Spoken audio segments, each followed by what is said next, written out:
I'm 24Heavy, fresh off the porch with Dirty Glove Bastards.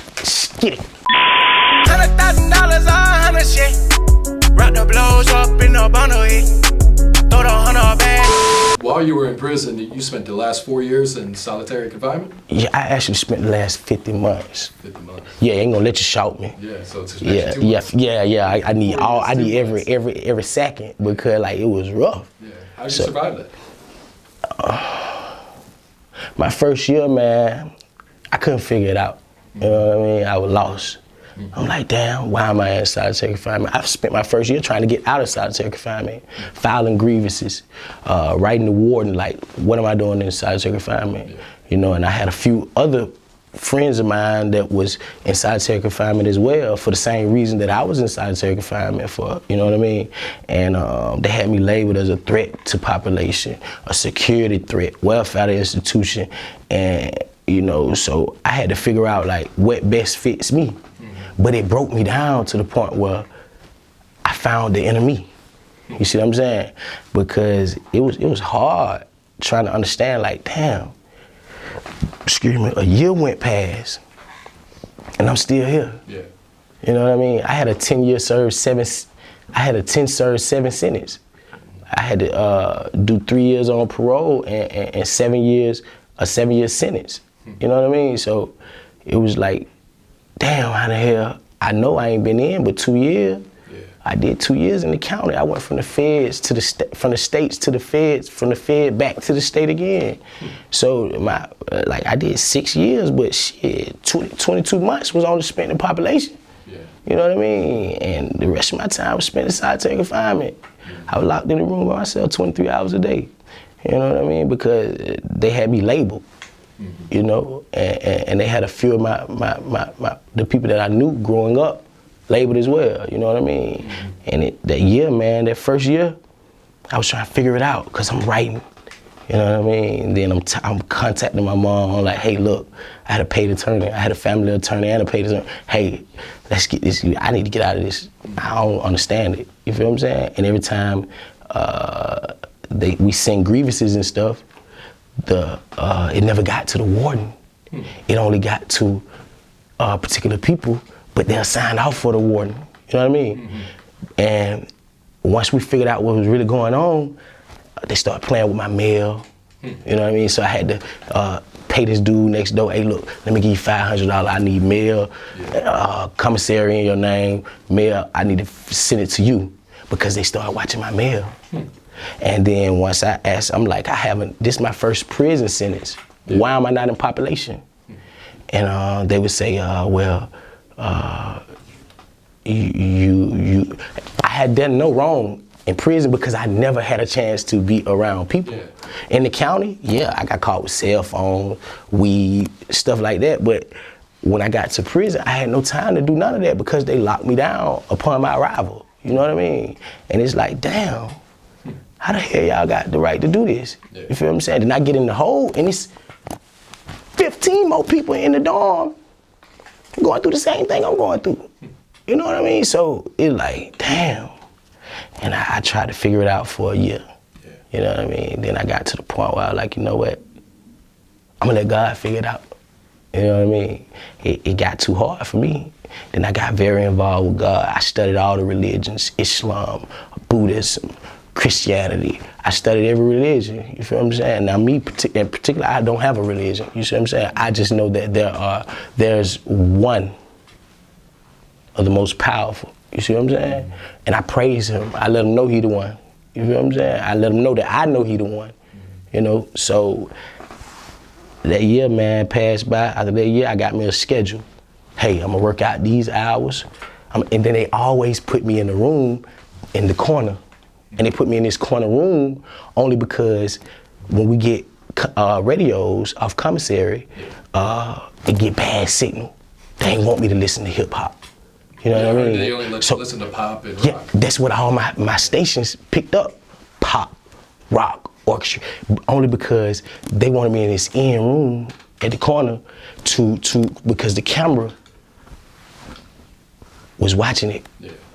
Because they trying to figure out how the hell he getting phones, how the hell he getting weed, how the hell he getting cigarettes. And we can't figure out how he's doing it, you know what I mean? So it was like, that's the only way they can try to, you know, stop whatever they felt was going on, you know, and they wanted to break me all the way down. I went to my couple prisons, man, they spit in my food. I dug a hole in my door just to see, because I know that they doing something, you feel what I'm saying?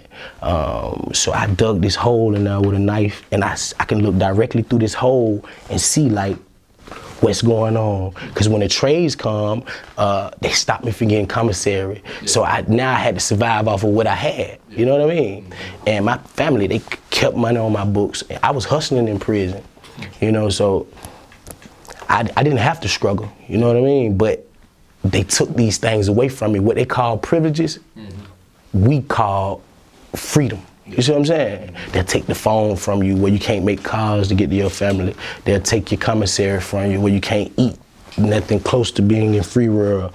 They take your electronic devices so you can't communicate with the world, you know, and hear what's going on. And after I learned my schedule, man, I said, you know what? I'm gonna work out these hours. I'm gonna listen to, you know, radio these hours. I'm gonna read a book these hours. You see what I'm saying? And my schedule became rhythmic. You feel what I'm saying? It's a rhythm, it's routine. So everything that I was doing was repeatedly, because I knew that I was coming home. You know what I mean? And I just didn't know when, because they had gave me a parole date, but they snatched it from me because I had got caught with a phone. Then they gave me another parole date. They took that from me because I got caught with weed.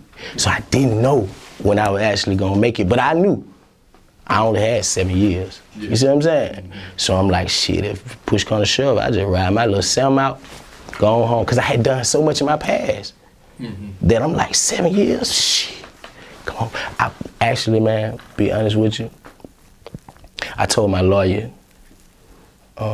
they tried to give me 18 years. And if I lose trial, it was life with the possibility of parole, because I had 2 armed robberies, 2 aggravated assaults, and 2 possession of a firearm by a convicted felon.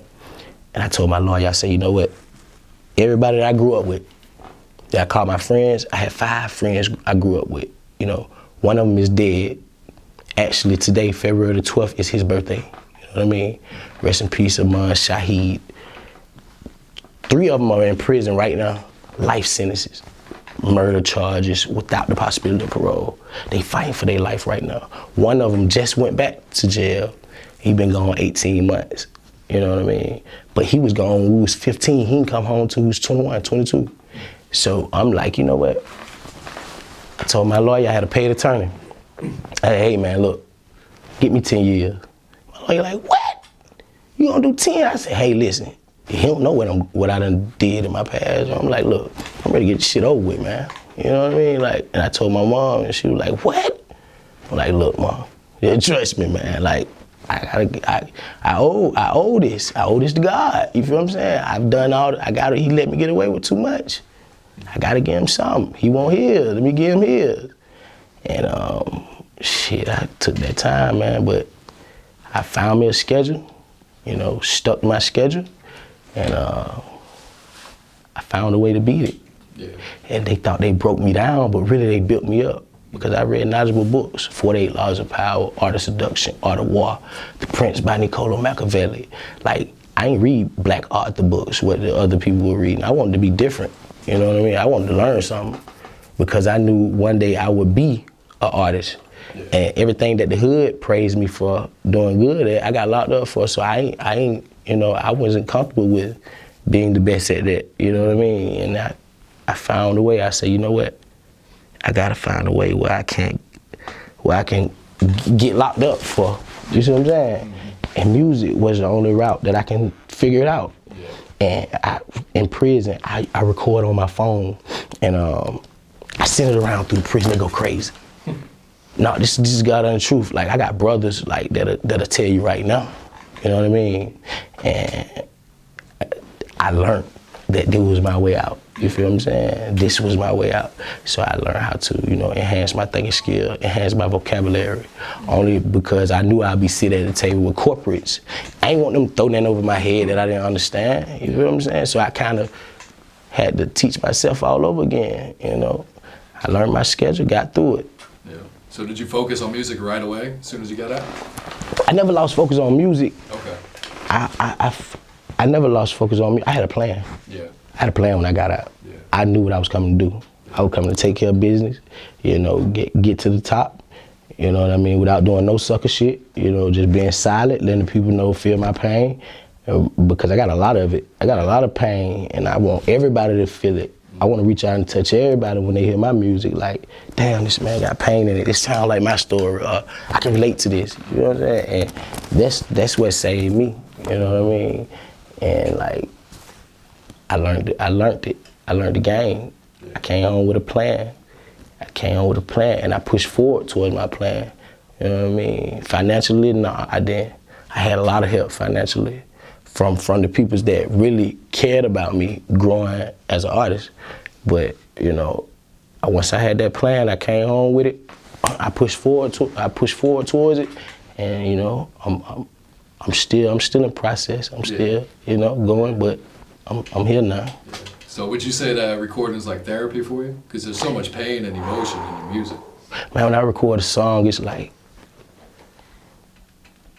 I feel it. Like, because I ain't gonna put nothing on no beat that I wouldn't feel. I can't tell no lies. I can't, I'm sorry. I'm gonna tell you what I've been through, what I seen. I can't tell nobody else's story. I'm gonna tell you mine. Yeah. That's why it's called history. His story. You see what I'm saying? You can't just, tell nobody else's story, because the streets gonna wanna know. Yeah. And they gonna do a background check, thorough. You know what I mean? Because you got people waiting to expose stuff that's not official. You feel what I'm saying? To get your spot. Yeah. You know what I mean? So, I pushed forward at what I wanted. Yeah. You know what I mean? I prospered. I felt it though. I knew it. You gotta feel it in your heart. You gotta know it. You can't hope. You can't think. You can't wish. You gotta know. Yeah. I'm gonna be that nigga. You feel what I'm saying? Yeah. And that's what I did. Yeah, I knew it. Yeah, things really took off for you in like the last year and a half. Did you think it would move that quickly for you? Actually, man, I did. Mm-hmm. I did.